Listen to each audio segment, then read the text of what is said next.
Hi everyone, it's Dr. Goel here from Peak Human Labs, and today I have a great guest, a friend of mine, Dr. Anil Maheshwari. Hi, nice to meet everybody. Thanks for making it in on this Sunday morning Yeah, here. thanks for having me. This is great. I thought we wanted, Anil brought to my attention that we should probably talk about the blue zones. I'm not sure how many of you are familiar with it, so we thought we'd dedicate today's episode to that. Let me give you a little, like a one paragraph intro on what is the blue zone. Just you may have heard this. It's in I think there's a famous book out there, Yeah. and really came from this idea that actually began as a National Geographic expedition, where a guy named by the name of Dan Buettner was trying to uncover the secrets of longevity, and he found 5 places around the world where people were living about 10 times the rate of people over 100 centenarians. So he went down with his investigators and demographers and scientists to find out what were the common attributes of the people in these 5 locations, and they came down to 9 commonalities called the Power Nine. So I think that's what we kind of want to talk about today. And Yeah. so maybe just tell us, maybe before we even get into this, a little bit about yourself. Sure. What's your background and why this is interesting to you? Like, why did you feel this was Right. So my useful? name's Anil Maheshwari. I'm a family physician and weight loss specialist. So I've been practicing 22 years now Mm-hmm. in the United States and Canada, and I've always had an interest in preventative medicine. Mm-hmm. And so I consider weight loss as part of preventative medicine. But the other big thing is, studies like the Blue Zones studies basically show us, like, how do we live longer? Not only how do we live longer, how do we increase our lifespan, but how do we increase our health span?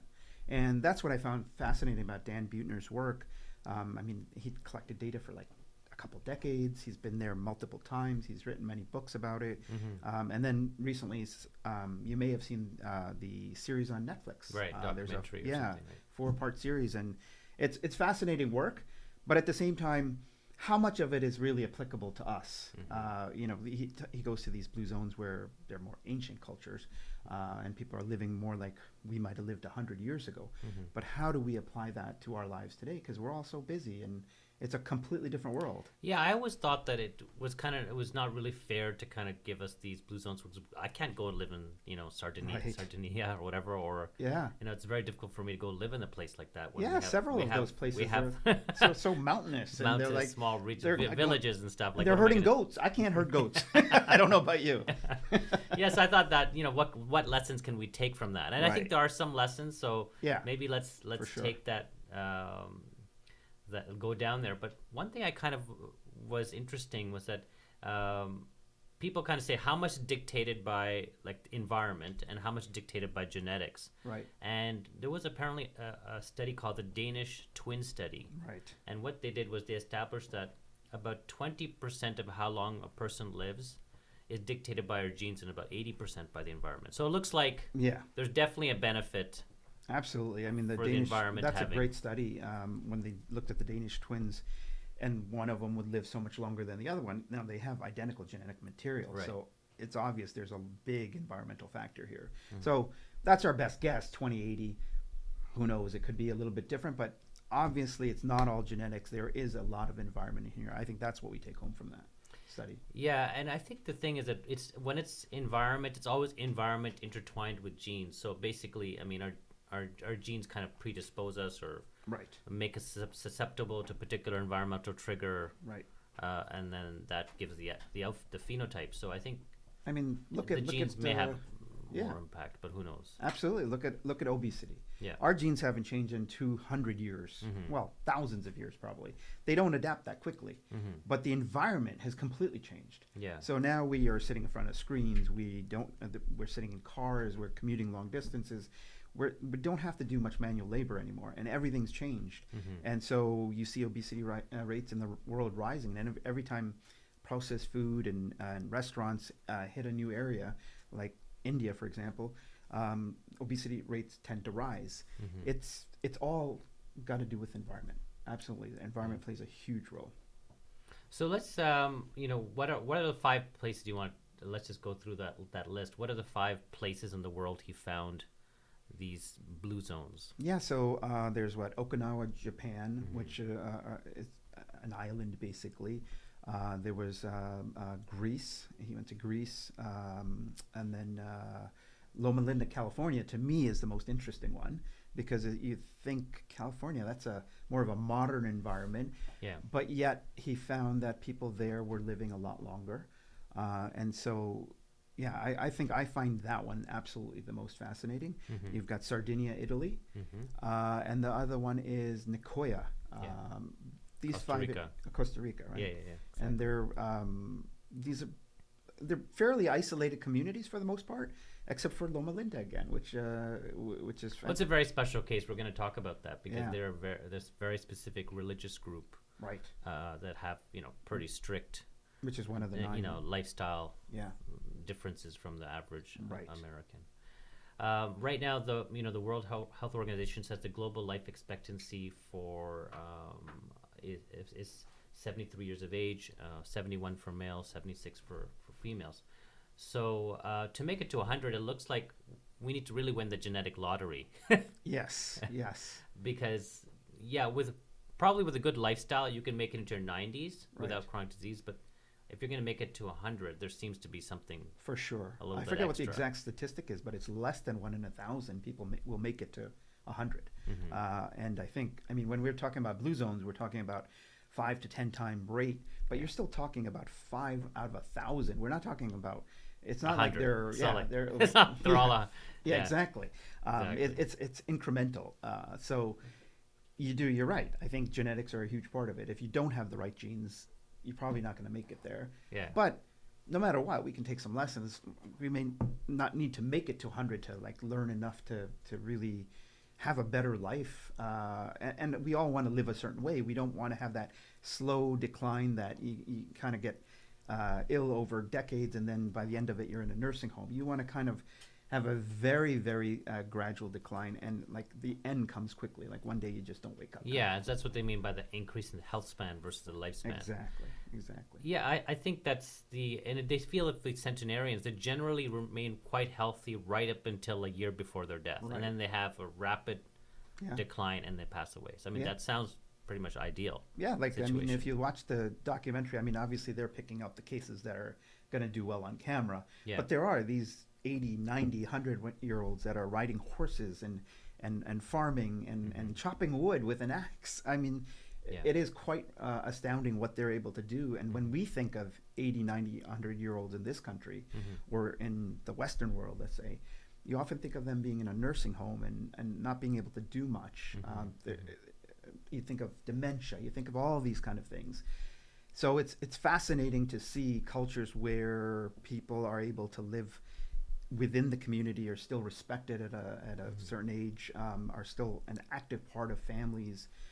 I think that was one of the points that I think is really important, is they remain part of the community, and I think that makes a big difference. I think there were 3 things that I took home with. One is they remain mentally active. Right. They remain physically active, and they remain socially active. And I think all 3 of those are huge. And I'm sure as we talk about those 9. Yeah, let's go through the 9s. Yeah. I have here the first one, move naturally. I found this interesting. The world's most long-lived people do not go to the gym, run marathons. They're not doing squats. And they don't join gyms. Right. They live in environments which are basically nudging them to always do some constant relatively low intensity exercise. Right. It's not like a running, again, high speed running or whatever. I love that word nudge that you're using, because it is. They grow gardens. Right. They have to use tools. So if you're gardening, think about it. If you're gardening, Yeah. you're using a lot of the skills we use in the gym. You're just doing it at a lower intensity and over a longer period of time. Yeah. But you're squatting, you're bending, you're twisting, you're doing all these things, you're lifting things. It's like the zone 2 training. Right. If anything, maybe that's very interesting. I don't even know if they'd make zone 2, maybe zone 1 for them. It's so low intensity. Yeah. But it's probably has something to do with the quantity. They're just doing it all day long. And they don't have the mechanized tools. They're using a lot of the plate. I think the way they had no mechanized farming tools, they actually did better. Yeah, I think they do everything manually. Yeah, manual. So why do you think that is? What do you think it is? That we think an athlete should be living longer. Marathoner should be heart should be in amazing shape. So why do you think that is, that those people are not living such a long life as the person who's doing a little bit more moderate Well, I think exercise? yeah, that's a great question, and I think there's so many factors here. I mean, if you think about it, they talk about they have lower levels of stress out there, whereas we put a lot of pressure on ourselves. We want to achieve. We always want to be achieving.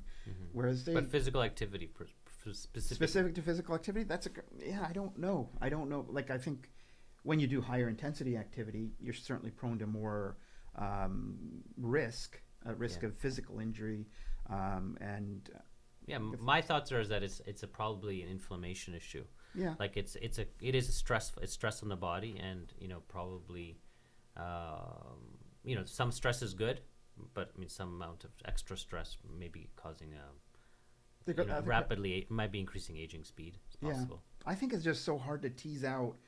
I mean, it would be great if we could see an athlete from Okinawa and compare them to another person from Okinawa because of all the lifestyle issues. Right. But I think there's so much going on here. I think that it involves so many other things, nutrition and stress levels and all that kind of stuff. It's just the lives that are in these blue zones are just so different from our lives. Like we started off talking about, we can't do the things that they're doing, but there is some obviously benefit to all that activity. And we just... It's a low intensity activity. Yeah. The second one they have here is something called purpose. And if you want to talk a few minutes about that, they said the Okinawans call it ikigai. Right. And the Nicoyans call it plan de vida. Right. So what's your thoughts about that? Like why do you think that when they wake up in the morning knowing your sense of purpose is so important? I think as human beings, we need a sense of purpose. If you don't have a sense of purpose, I think you're more prone to become depressed. You're more prone to, if you don't have a sense of purpose, when you wake up in the morning, like you really don't have anything driving you to do anything or to be part of a community or anything like that. I think that, I think the mind just gravitates towards, if you have a purpose in mind, you get up and you do that. And I think we need that. We need to be busy and with a purpose. Yeah, I mean, I would say that people in Canada here are very purpose driven. Right. I mean, mostly quite ambitious. People who want to like make a lot of money and like get the next promotion and get a new car. So this is a different type of purpose. Like this is not a purpose of like accumulating material wealth and having a higher status. This seems like a purpose of it might be a purpose of it might be. It sounds like a different purpose. Taking care of my grandkids. Definitely. I mean, I don't know who wakes up without a purpose, but it sounds like there's something about their purpose which and I think the big take home for me was that their purpose is often around other people rather than themselves. So I think that makes a huge difference. For example, the big thing that kept coming up is I want to take care of my grandkids or my great grandkids and things like that. And in Loma Linda, the people out there were giving to the community. They were doing a lot of volunteering and things like that. So again, volunteers' purpose. It's for other people, and I think there's something about that really helps us when we're focused on just ourselves. I think that purpose is a little bit different. And then sometimes we end up focusing on the wrong things. We might be focusing on a position or a post in society or a certain amount of money. But at the end of the day, when we go home, we're not necessarily happy. Whereas when you're focusing on other people, it seems to, at least in the studies, show that people tend to be happier. Yeah, maybe the purpose is serving other people. Right. Maybe that's what makes it different. Because I'm trying to figure out what is it. Because maybe this doesn't really give you an exact of what can someone take away from that. I think. No, I think it might be about serving other people. Yeah, I watched a couple of interviews with Dan Buettner, and I think that's what he believes that they are very focused towards others, and it seems to help. We know if you're helping other people, there are lower rates of depression and mental health issues. I think when you're inward focused all the time, it can lead to mental health issues. And I think finding the balance, I think, is also important. I mean, obviously, we have to focus on ourselves, but how do we do that while serving others? Maybe that might be a good way of putting it. Number 3, they call it Downshift, which is about decreasing stress. They take a lot of they have some time, take a nap. Carians take a nap. Sardinians have a happy hour. Right. Yeah. That Okinawans take a few minutes each day to remember their ancestors. So, Right. yeah, what do you think? What do you think about that? That's the toughest one for us to do. You Yeah. know, like I mean, I take care of executives. I do a lot of executive health physicals, and these are just like all professionals, really high-driven people. You're working long hours. Most of the time, you're sitting in front of a computer or at meetings. There's a lot of sitting going on. There's not time to take a break in the middle of the day and slow down or anything like that. I mean, that I think is the most challenging that may be the most challenging aspect of all of these things is how do you slow down? I mean, siesta sounds like, I know some of these places had siestas, Right. where you're saying that the nap in the middle. But not necessarily all. But it of wasn't them. not all. Wasn't Right. It's not a, I don't think, critical issue. I don't think so. I think you're right. sleep was definitely up there. Like I think the Right. fact of having proper amount of sleep, Right. more than 6 hours, and Yeah. and I think there was just enough sleep, so restorative sleep. That made And the a way difference. they live is it's a very simple life. I Yeah. mean, they're farming or they're taking care of their families. They're not worrying about 100 different things. So one of the most common things I hear about is like my mind is always racing. I wake up in the middle of the night, Yeah. and then I latch onto one thought, which leads to a second thought and a third thought, and I can't get back to bed. So the main takeaway to me is, at the very least, like you said, I think getting better sleep it is one of the things we really need to work on. Quantity-wise, I take issues with some of the studies that say we should be getting 8 to 9 hours of sleep. I'm not sure. I Maybe don't know. it's quality. Yeah, I think Maybe quality. it's, we now have some idea on the science that, a certain amount of deep sleep is required, Right. for health of the brain. So, perhaps these people are having better sleeps. Right. Because as we get older, the sleep quality decreases. Right. It And tends so to maybe be more these people's, fragmented, and maybe I think there's when you're some- really physically active all the time too, that helps your sleep. Yeah. When we're sitting in front of a desk for most of our day, or sitting at a desk for most of our day, I think it's physically, it's not good for the body. It's not great for the mind. I think there's certain chemicals that get released when you're active all the time. We try to make up for it and this is what I'm fascinated by. We're not going to be able to live that lifestyle, but how do we incorporate that? Is it just going to the gym for half an hour to an hour a day, which, by the way, overall, we don't do great at. It's hard to get to a gym an hour a day. It's probably an hour is what we need. But how do we incorporate just more activity into our daytime I think without going to the gym? they actually had a stat. I don't know which community they were walking 5 miles a day. Right. I think This that is might be a better thing massive. too. Yeah. Huge amount of Like using these walking. kind of activity trackers Yeah. to tell you how much. That's at least how many what steps 5 they're miles is what? About how many steps would that be? Like 10,000? Is that Yeah, the I 10,000 think it's thing? probably more. I think 3 to 4 miles is about 10,000. So Mhm. you're talking about 12 to probably 15, close to that. Right. Yeah, that's really good. And then if you really think about it, Mhm. I didn't see any data, and I would have loved to see data on the people in these 5 blue zones. Pedometers. How many steps are Yeah. they getting in a day? Yeah, that would be great. That would be great to know, because my guess is 100 years ago, we're probably getting 20 to 40,000 steps easily a day, Wow. just in the course of normal activities. Yeah. And now we struggle to get to 10,000. It's like when we reach 10,000, it's like We're a like, big "Woo-hoo." thing. Yeah, and it's like half to a quarter probably of what it used to be. Yeah. So. And I think on a regular day when I track my thing, I must have only 4 to 5,000. If I have just a regular day of no Right. major activity, I've- just regular work activities, it's like about 5,000. I noticed a huge difference in when I had a family practice, and I was commuting from my home to the family practice. In a day, I'd get about 3,000 to 4,000 steps if I didn't do anything extra.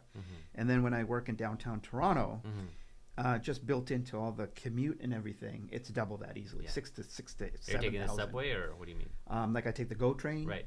So at the train station you're moving. Then when Yeah. you get to the city, there's a little bit of walking, and then the office spaces are usually huge. So when you're working from home, like you notice it if you work from home sometimes. I think we're going to get into this. Is a really good point, because I know they came up with some recommendations on how to build cities, and I know this was part of it. So Right. let's get into that after. Yeah. The next one, they came up with something called the 80% rule. Right. Do you want to chat about that? Like, Yeah, what is this was in 80% Okinawa. rule? They talk about eating. They had a term for it. It's called hara hachibu. Yeah, they actually. I think they say that before they eat. Hara hachibu. Yeah, the harachibu means to Confucian eat mantra. before you get really full. Yeah. So a good place to stop is when you're at 80% full. Right. And I think there's lots of studies showing that caloric restriction prolongs lives in both animals and human beings.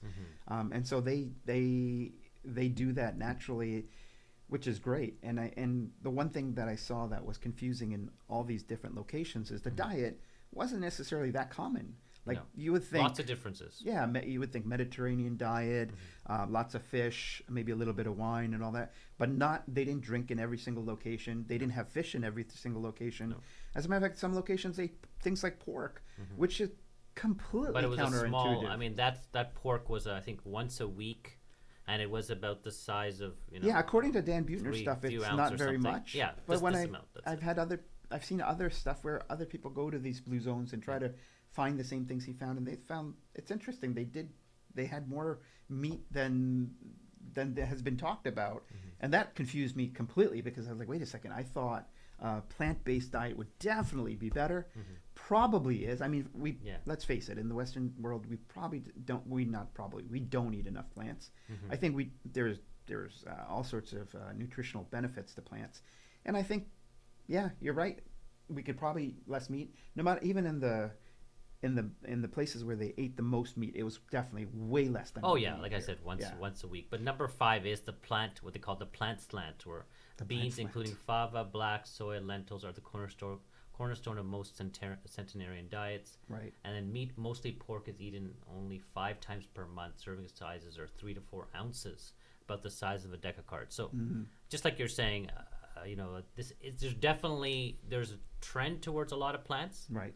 A plant-based diet, but it's not a all or nothing. Yeah. And it's not. And I don't think it's not very clear. So I don't think that's the critical piece. Right. There. I think it's one part of it.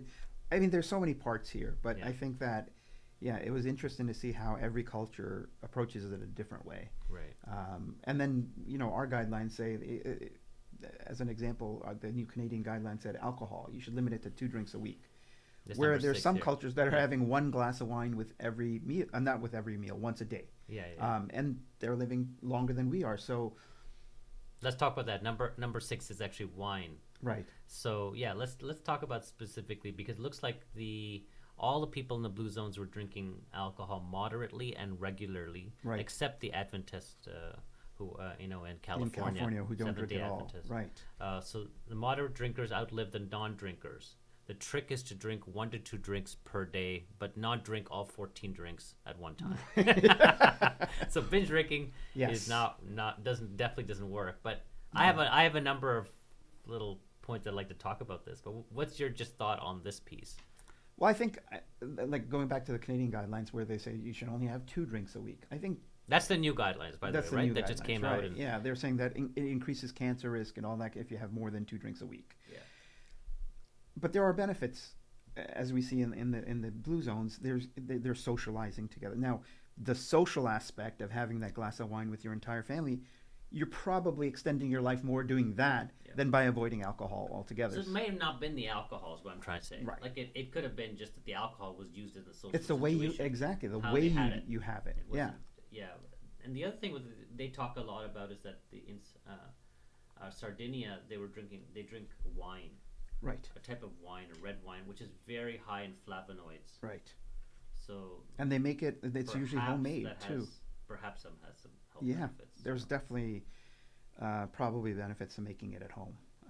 Definitely, probably that doesn't go together. But exactly. I believe that there are benefits. I don't think we'd have to prove that, but it makes sense. It's a regional red wine called Canino, which possesses antioxidant and vasodilatory properties. But there was a large study, and I just want to say this one, that reported that the average intake of red wine is equal in Sardinian blue zones and the rest of the island, which means that where the longevity level is lower, questioning the positive impact of alcohol consumption. Right. So if the rest of the island is also having the same amount of wine, they're not having health benefits. Right. Maybe it's not the wine. Yeah. And to your point, it may not be a negative, but it may not be a positive. Right. And then if you're going to use that, like the genetics are the same too, so it's not the genetics either. Yeah. So it's the other things that might be contributing. I think you're correct in that if everybody else is drinking the same amount, why are you living more than they are? Yeah. So maybe the alcohol effect isn't as big as we think. Yeah, so there you go, everyone. So don't go and start having 2 glasses of wine. And definitely not 14 a day. That's the wrong way to do it. This one looks to me like very clear. The belong part. All but 5 of the 263 centenarians belong to some faith-based community, and especially if you look at Seventh-Day Adventists, they have a very strong faith-based community as well. So what do you think that is? I mean, is that the actual religion, or is it the part about the belonging part? What's your thinking? I think it's the belonging part. I mean, I don't, because I think every religion in the world tries to take credit, which is the good part of religion is it brings people together. But we have to tease out, like, is it the religion? Is it that particular religion? Or is it just the fact that it's brought people together? Well, there's one thing about the social aspect of just being together. Right. But is it also just the fact of believing in a higher... Yeah, I think that higher might be form, or maybe not worrying so much because you've put your faith in something else. Right. I don't know. And that gets back to the serving other part versus worrying about yourself all the time part. When you're religious, you tend to start to think about others, serving others. You think about the bigger picture, so to speak, and it's not all about us. We tend to get inward focused a lot. But my big take home is, and I really thought about this because I often, with family, especially extended family and all that, you start thinking, like, why is this person behaving like this, or why is that? But if you just learn to look at the bigger picture and say, it is what it is. Maybe religion helps you to do that. Maybe it helps you to de-stress and just, this is to be with people and not always be thinking about why your needs aren't being served. But I think it's. I think it's that. I thought this was quite impressive here. Research shows that attending faith-based services 4 times per month will add 4 to 14 years of life expectancy. Sorry, say that again. Research shows that attending faith-based services 4 times per month will add 4 to 14 years of life expectancy. That's interesting. That's pretty huge. Yeah, that's more than powerful than any drug out there. And I've always slanted away. I don't consider myself religious, spiritual maybe, but not religious. So I kind of push back on rituals and things like that. But as I'm getting older, I'm starting to realize the benefit of them. They bring people together. They make you think about a higher cause. Yeah, I think we don't have to, I mean, this society, maybe religion doesn't have such a big impact anymore. Maybe atheists, and it doesn't have to be that you have to attend church or temple or gurdwara or whatever. Yeah, what if you you did volunteering 4 times a week and you're helping other people and you're within a community? Probably would have the same benefits, I would think. Number 8, loved ones. What do you think about that? They had this piece about, that the committing to a life partner added up to 3 years of life expectancy.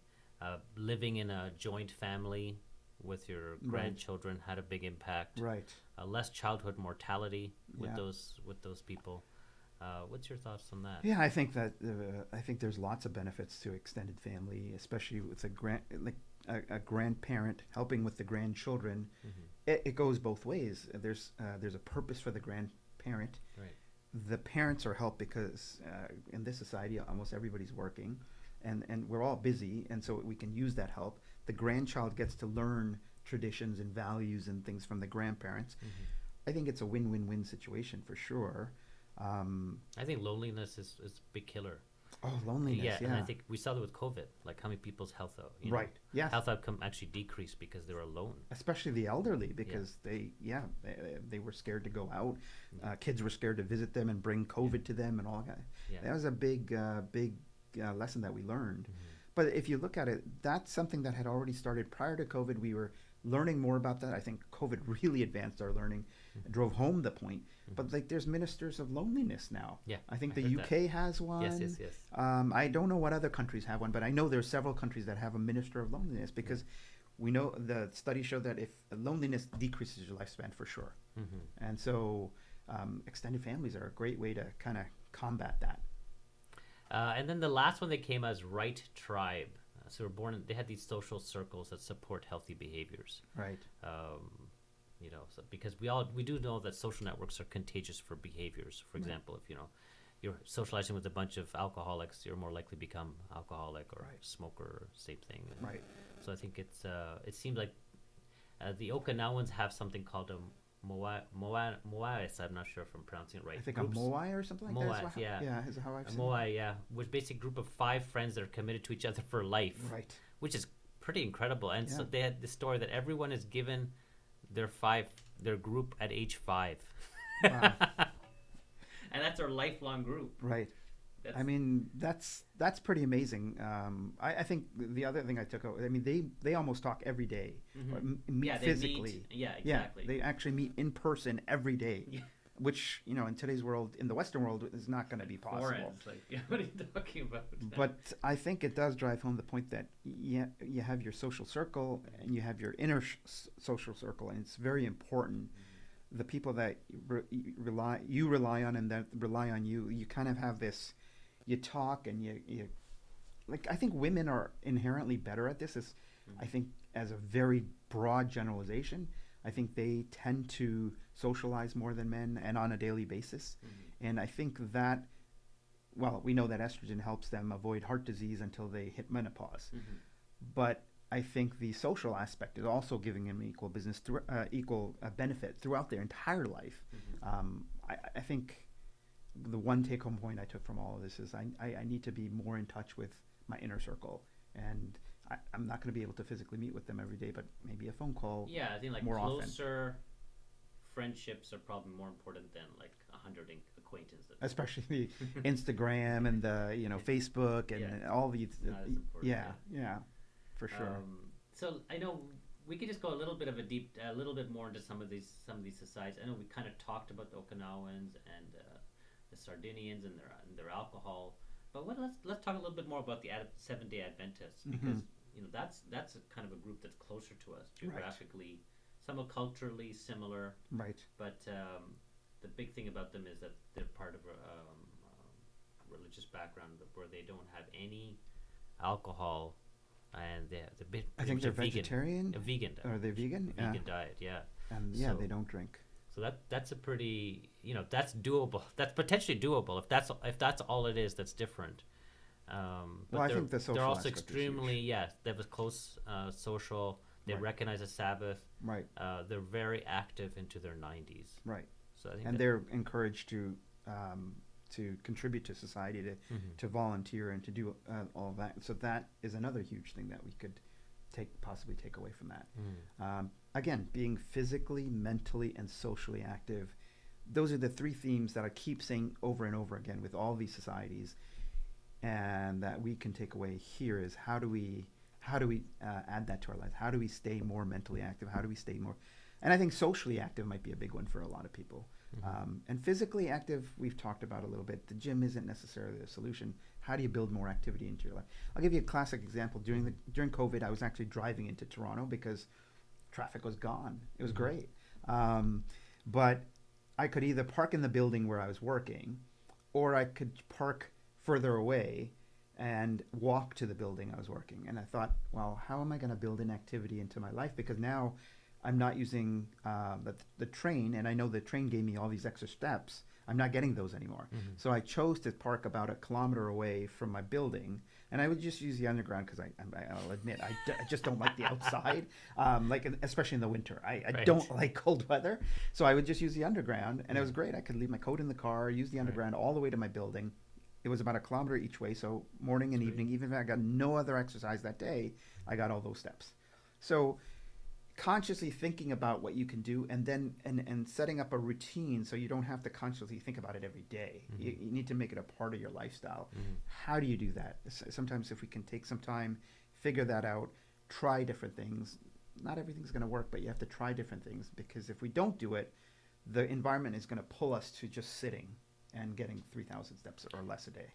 I feel like a lot of it has to do with our feeling of being time restricted, or this sense of needing to accomplish as much as we can within a certain amount of time. Right. And I'm just, when you were just thinking about saying that, I was just thinking about, okay, well, how many minutes did you lose that day? Right. And did you make sure you weren't late? Like, because most people would have to schedule an extra 15 minutes and or that's whatever exactly that what took. Happened. Yeah, that's for exactly you to do what that. happened. I had to, and you have to agree to yourself that, hey, 15 minutes. This is more important. 15 minutes than I could have.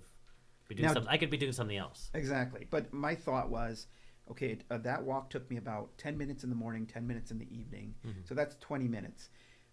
When you go to the gym, you got to put in at least that much of time. So I was factoring in, you got to exercise, you got to move a certain amount per day. I'm putting it here and here. Now, it worked in that there was no traffic, and so my commute was really short compared to now that the traffic is back. I can't do that. But the train, I know, also gives me lots of steps. So I'm finding a different way to do it.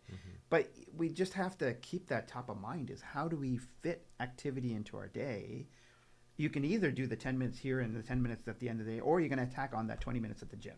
Your choice. I feel like their mentality is different in these societies where they're not attached to the time, and they live probably a slower life. You know, I don't know if you've heard of the slow movement, Right. but this whole idea of everything is slower. Like there's Right. not this pressure to just accomplish. Like we live in this rat race. We always talk about this Right. thing, and that how do you take your mind out of that, even when everybody else is still in the rat race? Right. How do you like set those types of boundaries? Because other people expect you to behave as they're behaving.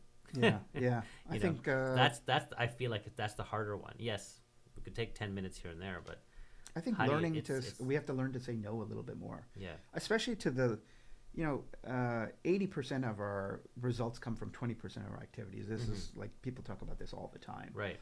But yet we still continue to do the 80% that only give us 20%, either monetary value or personal just satisfaction.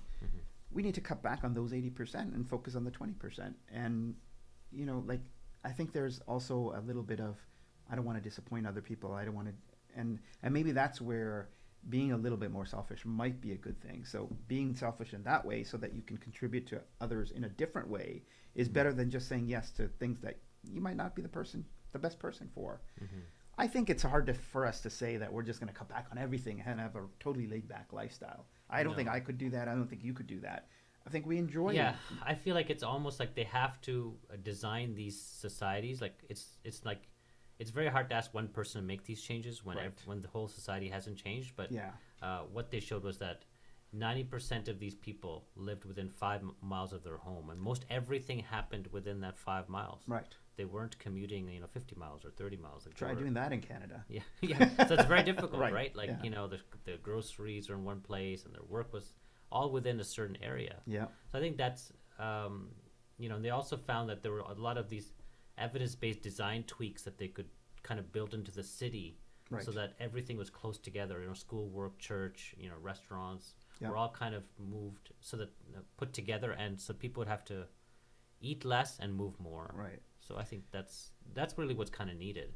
Well, I think since the original 5 blue zones came out, Yeah. they're adding a 6th, which is Singapore. Oh, okay. And Singapore, it's the government that has kind of nudged people towards healthier behavior. For example, they've made it very hard to get if you want to have a car, the tax rate is so high, and just to get your license in Singapore, you have to pay an extraordinary amount of money. And so not everybody can get a car. But the public transport is amazing. They pour the tax money that comes from that into public transport. Right. So they make it very safe and clean and inviting. And Singapore is a city, basically. So it's not a big city. Most of your things are going to be close to you. You walk everywhere you either walk or you take the bus, but you do a lot of daily activity. You're basically nudged to do all that because who can afford a car? And buildings are built in a way that the first level is a common area where you can come and do things together as a community. I think those kind of everything could be constructed, but there's got to be a will to do it. And I know that Dan Buettner is like a consultant for a lot of cities to kind of help them. Yeah, that's what I was saying, that they did some pilots now. Looks Right. like they did a place in Minnesota called Albert Lee, and they did these kind of changes and spoke to the council, Right. city council, and they showed after a year and a half there was a 3.2 year bump in life expectancy. The community lost a combined weight of 7,000 pounds, Right. and healthcare costs dropped by 40%. So I mean that's like real stuff. Yeah, like that's he's showing not. Like, data. I think it's better to. That's what I'm saying. The structuring changes, like in Singapore, are going to probably be more effective. Right. Since then, they've had, I think, another 30 municipalities that have wanted to take on the Blue Zone Right. initiative. So Yeah, I think This the is- last I heard is was it Orlando? No, it was there was some city in Florida. There's a lot of cities Yeah. want to do this right now. Mostly small to medium-sized cities. Large cities, I would imagine, it's a lot harder to implement these changes. But imagine just Manhattan. I've been to Manhattan so many times. It could be a very walkable area, but right now it's just traffic congested. They have been slowly adding bike lanes and Yes. closing down certain streets and all that, but over Yeah. time, if they do more and more of that, and and maybe they can become more like Singapore, where you're just doing more activity in your day. That I think can lead to huge benefits. Some of these beach cities of Los Angeles took on the blue zones, and they showed that basically they tried to make the streets more built for humans instead of cars. I don't know, rate of smoking went down by 30%, BMI went down by 14%. So, right.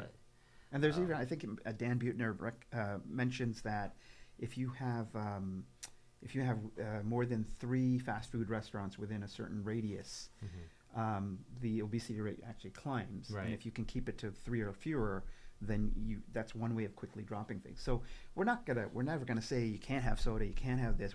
It's not a nanny state. Yeah. But there's benefit to saying enough's enough. Like, we don't need 15 fast food restaurants in this little area, especially near, let's say, a school. But if we're not careful, and if we don't pay attention to these things, the obesity rate's just going to keep climbing. People are going to become unhealthier. And I think we can take away from Dan Buettner's work and say there are real measurable benefits to changing things, nudging things slowly along. A couple of little small things that came up. I know we talked about the caloric restriction part. That's the Okinawans that had this 80% rule of eating. Right. But nowhere else, apparently none of the other communities had this. Right. Yeah. Had this caloric restriction. Even though we know caloric restriction does extend lifespan, right? Healthspan. It doesn't seem like it was a necessary. Yeah. So then the question becomes, how much does it really extend lifespan? Maybe when you calorically restrict, you're just also eating better. You're focusing on the right things. Right. Whereas most of our unnecessary calories come from processed foods and unhealthy carbohydrates. If you're going to pare it down to the bare minimum, you would hope that you're focusing on all the good stuff. Yeah. Vegetables, fruits, high quality proteins, and high quality fats. Yeah.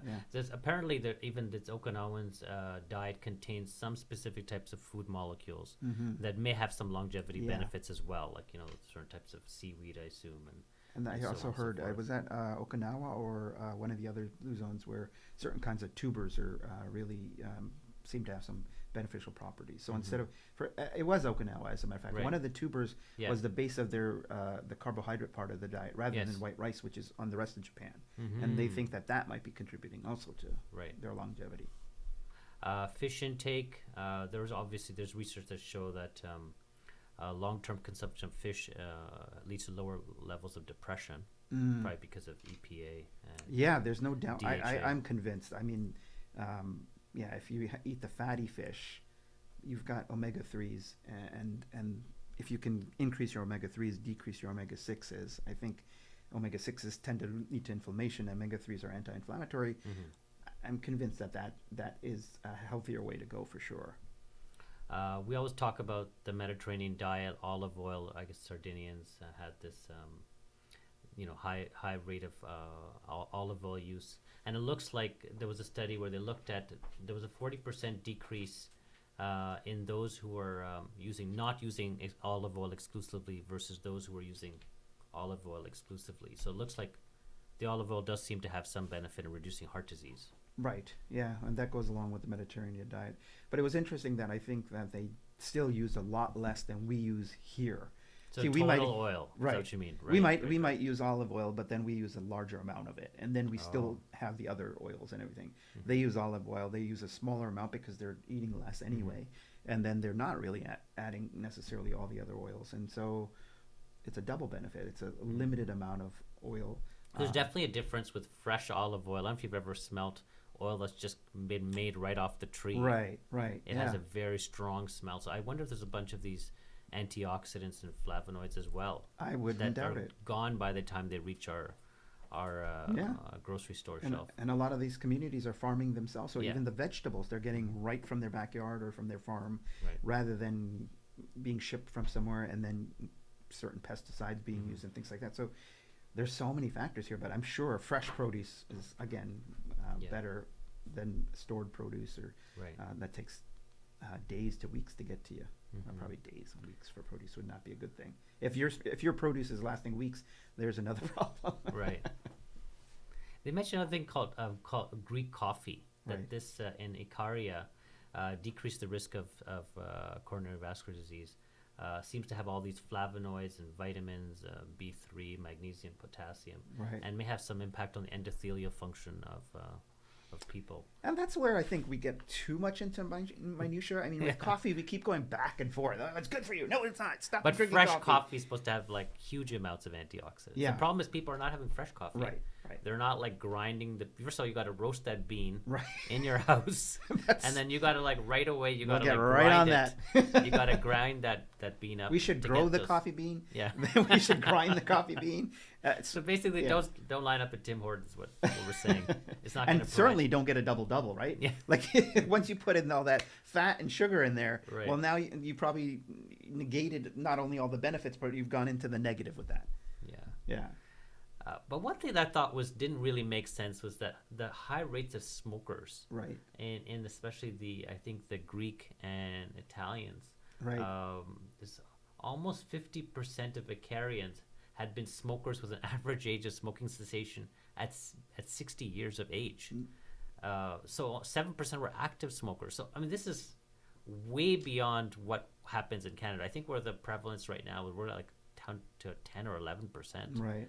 So we're talking like these people were like smokers throughout their life, and they were living to 100. And same with the Sardinians, where 48% of Sardinian elders aged 89 to 101 had been smokers in the past. Wow. So there's something, either they got amazing genetics, where it Right. doesn't really matter. Right. It could be genetics.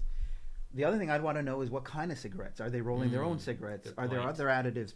Like Yeah. when you get a cigarette from a store here. Are they inhaling? Right.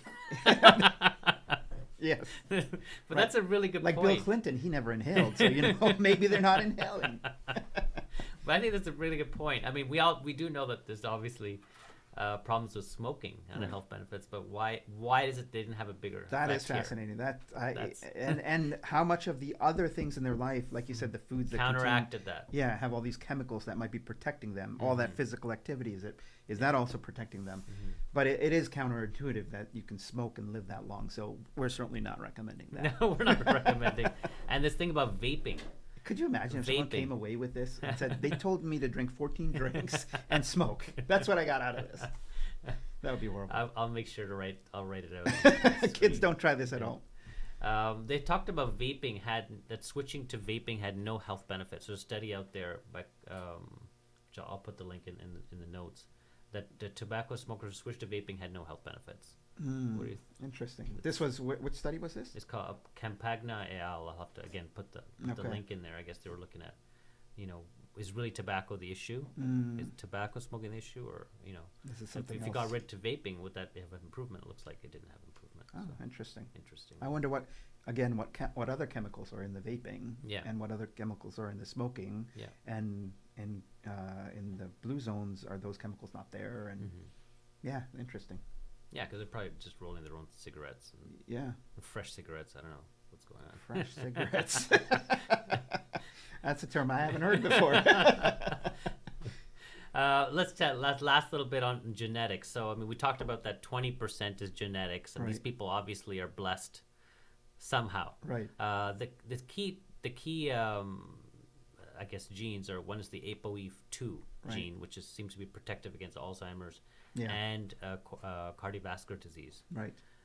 Interestingly, and we've doing a whole battle to end Alzheimer's thing where I talk about how I have one of the ApoE4 genes, which has also you got been tested, did you? which Okay. also shows I think And- that and increases she's your actually- risk by threefold. is it? double if Double. you have one copy, And if you 10 have times if you have two copies. right? Yeah. Yeah. But it looks like there was a substantial increase in centenarians who had an ApoE4, which is really weird. Right. This is what I kind of talked with Carmelia, who's my co-host on that, is that either you're going to die early from ApoE4, Right. or it's going to help you outlive Right. other people. Like it's kind of like it's this dichotomy here, Right. which is maybe also happening with these smokers or like the drinkers. It's like either it kills you early, Right. Are we or if you selecting out the if you have people some that way to have great survive genes? that. Sorry. Are we selecting out the people that have That's great right. genes? Yeah. Maybe you have something in your genetic background where it doesn't matter. Like Right. you're able to just detox the Right. thing anyways, and you're just totally And fine. the people that are dying on the earlier on the rest of the island Mm-hmm. or the rest of the country, is it that they have higher rates of obesity or lower rates of activity and other things that are killing them rather than the smoking? Right. Or the mixture of it together. Right. Or are they smoking more store brands which have more chemical? Like there's so many potential things here. See, now I'm not going to be able to sleep tonight. You'll be thinking about think about it question, all night. Yeah. The other gene was a FOXO gene. It's another important longevity gene. And then a bunch of these people had different HLA haplotypes. So, but we don't really know. That's really what this came down to. I did a little bit of a search here. We don't understand what the genetic background is for these centenarians, what makes them special. Right. Because there's really no clear pattern. That's what was really interesting. Yeah. I think we're still in the early days of all this, and I think it's fascinating stuff. But again, the genetic part, as we said initially with the Danish studies, that's only 20%. So let's focus on the 80%, which is the environment. That's what we can control. Yeah, that's what we can control. Exactly. Yeah.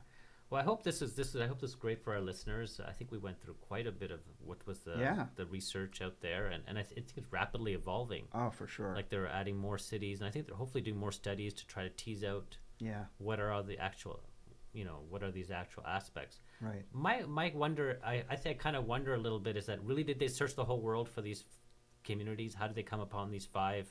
How good was the data on looking at the amount of centenarians? Because if you start with bad data, if you start with bad communities, maybe they're not so special. Like I was wondering, these Tibetan communities, could they have been even higher rates? We haven't really know. I think they used demographers in the beginning, and they've spent I think again I saw in an interview like $250,000 to try to figure out these zones. Right. So I'll assume they're accurate, but you're right. They're probably things that they missed.